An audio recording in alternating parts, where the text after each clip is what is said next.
Welcome to another episode of the Meal Prep Monday podcast. I'm your host and founder of Prep Dish, Allison Schaaf. Today, I'm talking about road trips with kids and more specifically, how to go about planning a road trip and having a successful road trip.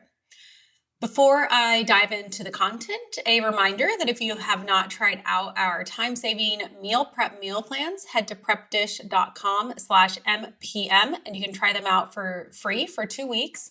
What you will get is an organized grocery list and specific instructions and recipes on what to do for the week. And as a result, you will not have to think about meals. So I would encourage you, give it a try for 2 weeks, see what it feels like to let us do the planning for you. All you have to do is buy the groceries, follow the instructions, and mealtime will be quick, easy, and stress-free. Again, head to prepdish.com/MPM if you have not tried us out. Okay. So road trip with kids. This was a recent trip that we took about a month ago, and a little history. My husband and I are actually, I guess I could just say we were both into road trips. I never thought I was or would always say I wasn't, but since meeting him, we have done kind of several road trips together pre-kid, and I've decided I actually am a fan of a good road trip. One reason being, my husband likes to drive. I like to be the passenger. And we've just kind of gotten into a rhythm over the years where it's just a good way to see different parts of the country or even, different countries. In the past, we did a few-week road trip driving through New Zealand. We used a camper van in Iceland one time. And then in the US, we've done several ones. One where we started in Arizona, drove through Death Valley, and ended up in LA. That was a really cool one. We've gone from Detroit to North Carolina. We did a road trip kind of across Florida. I don't know, just various ones over the years. With kids, we really hadn't done as much. The main thing, we've done long road trips with our kids, just my family being from Kansas and us living in Texas. We oftentimes drive versus flying. It's kind of actually about the same amount of time, but that's about depending on where we're going, a 10 to 12 hour drive. But it's really just one long drive with no other stops, and then you're there and then you drive home. So it's kind of less of a road trip, but our kids have got accustomed to, being in the car. And I maybe have done past episodes on that. I'm not sure. I'll have to, if I have, I will include links to that in the show notes. But anyway, back to the current road trip. This is something that it'd been on my husband's mind, actually. Again, he's the one that really enjoys them. When I plan trips, I tend to not plan road trips, but then once we've decided to do them, I really get excited. And like I said, I always end up really enjoying them. And this one honestly might have been one of my all-time favorite road trips. And that it was done with a 4-year-old and a 2.5-year-old. And I don't know, I think when you say, I'm traveling with kids, a lot of times that just scares people right away. But that's something we've really wanted to intentionally do, is travel with our kids. We know that we want to do that when they're older. And I think there's something to be said with traveling when they're younger as well. For one thing, it really kind of gets them into the, groove of doing it. They kind of know, they become good travelers by starting them from an early age. And I would say it can actually be pretty, enjoyable. We still got to do a lot. So let's dive into the kind of heart of the content here. So I made a list of 4 different kind of considerations and things that I thought about in terms of making our road trip a success. So I'm going to start with talking about choosing the route that we took and the location. I'm also going to touch on how to find places to stay. And then third is just kind of a fun little tip about gifting and buying things ahead of time. And then the fourth one, I'm going to talk a little bit about a routine, but I am going to have some follow-up episodes to this that are going to be more specific about food and meals, especially since this, podcast focuses on meal prep. I thought we could dive more into that in a future episode. So first, with choosing the route. So one thing we used this time that I'd never used in the past was an app. I think it is an app on your phone, but especially if you're planning, like I'm very much like sit down at my computer, sit down with a pen and paper versus like sitting on my phone. So I use their desktop version and it's called Roadtrippers. And it was nice because as we were planning it, I could put in locations and it would tell me the distance, the time, and just really helped me kind of plan out the locations and visually see it, as well as like calculate the total amount of drive time. It helped me to see that the total amount of drive time, and this was over an almost 2-week period, was 25 hours, which then when I divided that out, I realized was, on most days, no more than, 2 or 3 hours of drive time, which for me made it a lot more kind of manageable in my head. Where we live, even just driving into Austin is 1 hour one way. So it's like a 2-hour round trip. So I was like, wow, that's really not all that much driving. So it kind of helped put it in perspective and just helped me wrap my head around it. But Roadtrippers was a really great app in terms of kind of planning out the route. One positive, so in terms of choosing like which part of the country, the East Coast, I would highly recommend for, kind of a first time road trip because you can hit up a lot of spots without much driving. Like it's really, especially once you get up like really far up into like the Northeast, like all the little states, it's really easy to hit up a lot without much driving. And I remember this. So I grew up in Kansas, but I went to school in both Rhode Island and Boston. And I remember from living in those locations, it was just so crazy to me, like how much you could cover in such little time just because the states are so small up there. So I think it's kind of a more approachable place because of that. There are things to keep in mind, especially traffic being one of them, like knowing kind of days and times and dates of when you might hit some traffic, because that can really put a wrench into things if you're not careful. But we were really, for the most part, able to avoid that, any issues there. And then the other tip in terms of choosing like where you want to go is with this trip specifically, it was really planned around seeing friends and family. And I'm glad we did this, especially, I think at any time it's great to like see, friends and family, but especially with our kids being the age they are, going to see a bunch of sites or, museums or even like, the Statue of Liberty. We did not do that. We went to New York and our big, thing that we did with them was went on the subway and then rode a bus because for them at their age, like that's really cool. And honestly, it's kind of fun to see them get excited about going on a bus in New York. So we really centered the trip around visiting different friends and family.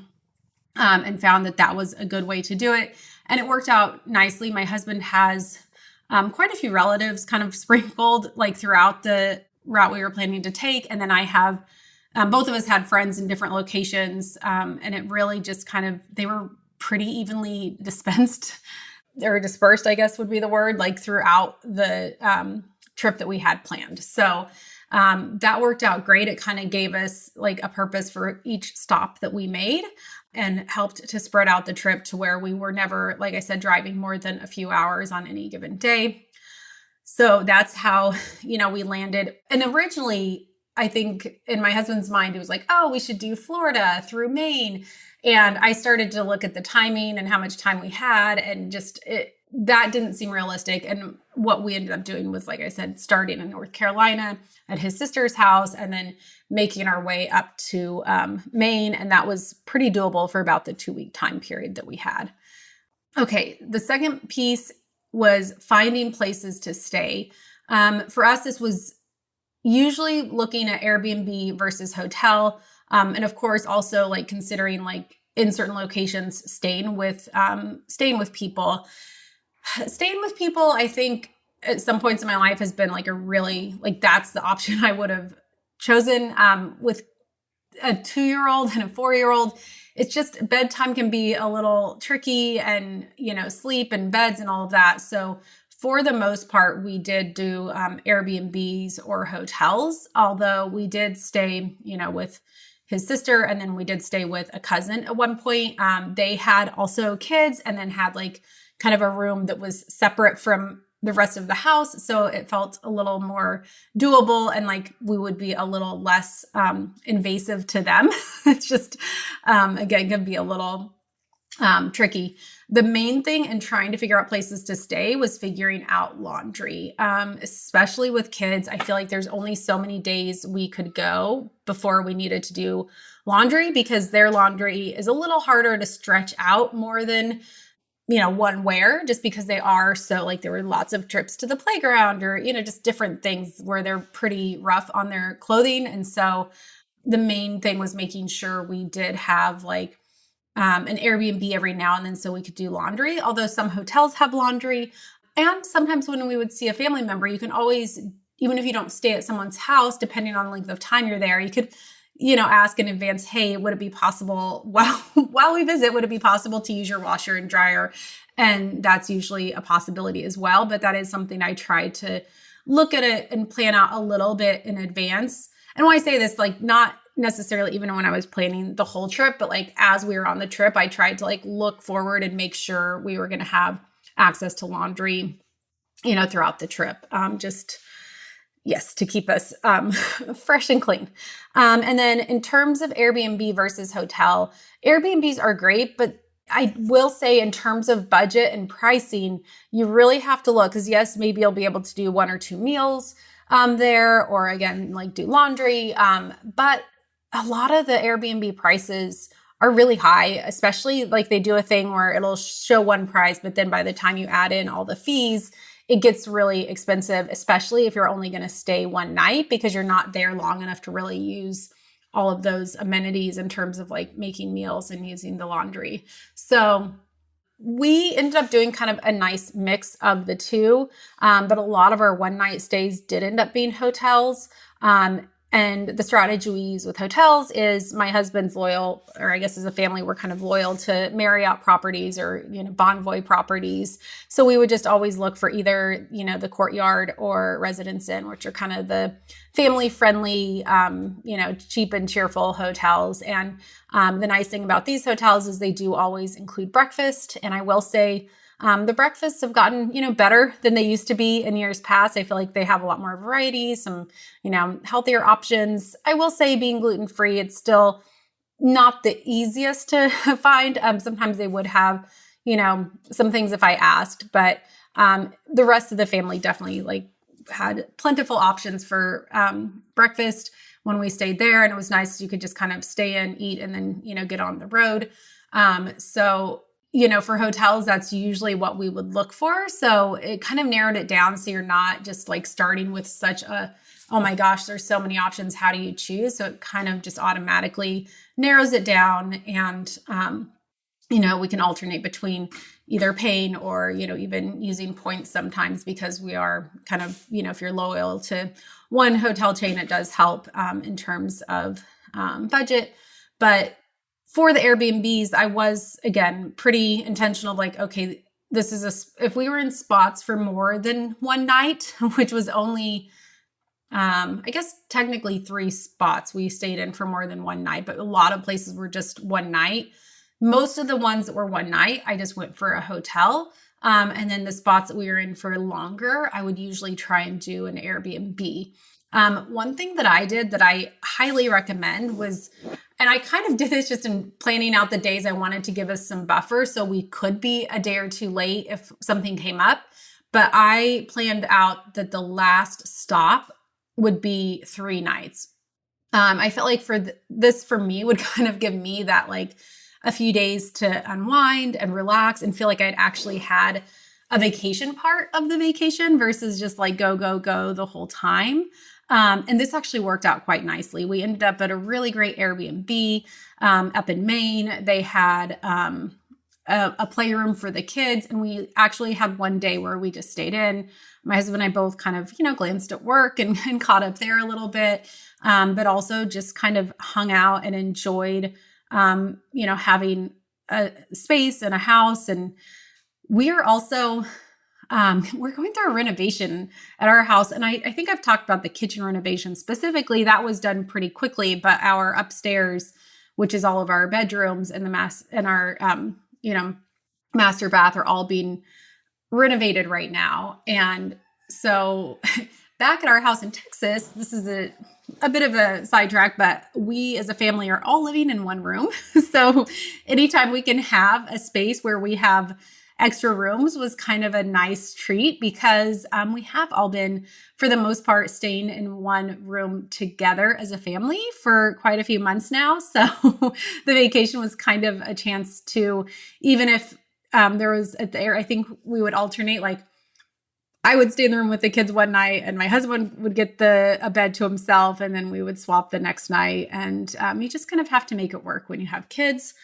But yes, that's kind of how we approached finding locations. I did like having that nice little few night stay there at the end. But most of the other nights, just staying one night, it really, because we kind of had this route and this routine that I'll get to in a minute, it really worked out quite nicely. Okay. Third thing I wanted to talk about was just a quick tip on buying things in advance. So because we were seeing, so many people along the way, it is nice to have something that you can bring. We kind of really wanted to bring people some fresh eggs. That just, for many reasons, is not doable. And our bees definitely are not producing enough honey to have that be a gift.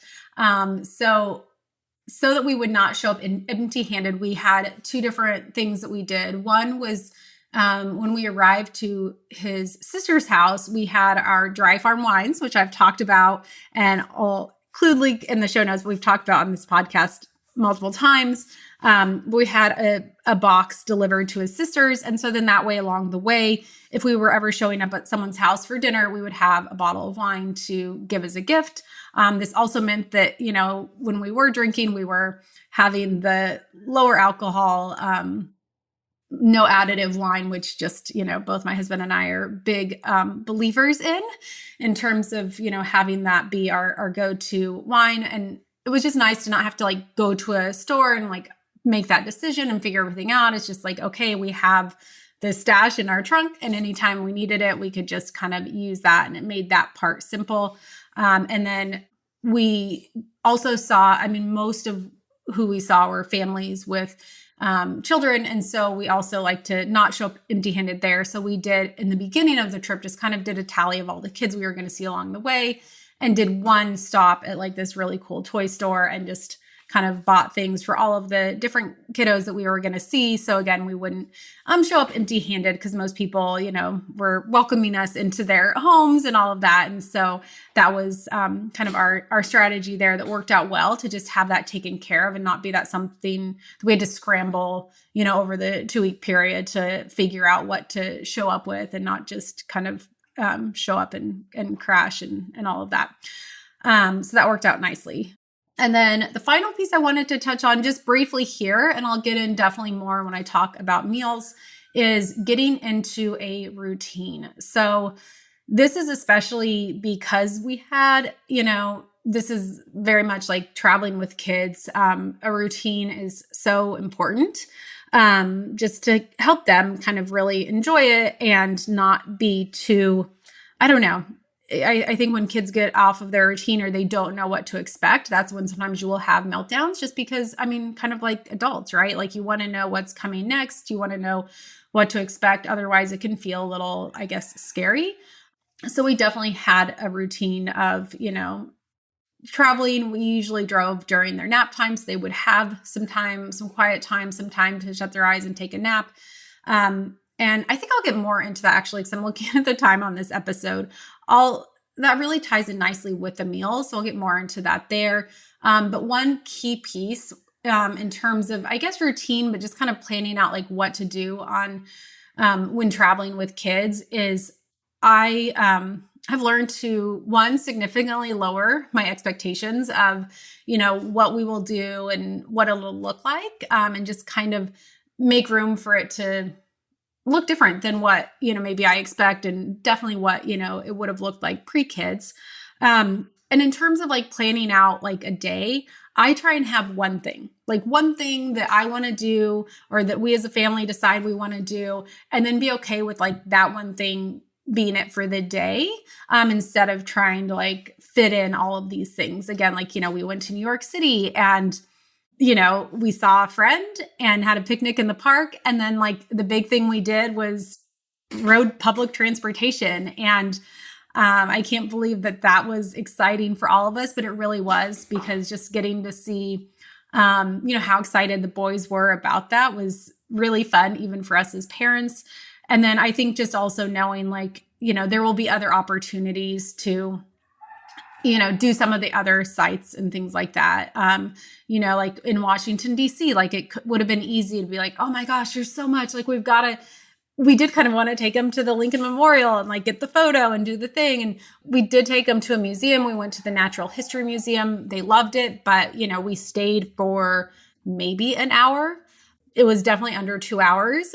We just didn't try and overdo it. And then that afternoon we went to a playground. I would say always, especially with younger kiddos, plan for lots of playground time. I know this past summer we did a trip in Europe, and was definitely a lot more, trips to the playground than, quote unquote sightseeing. But that's really a great way to kind of get a feel for the local culture and all of that. So it just looks a little bit differently. And I think for me, once I've realized like, okay, it's going to look differently, I really have come to enjoy the way travel looks now, and appreciate that it looks different now. And, in the future will look different again as the kids get older, and, they start to appreciate and, want to do different activities as well.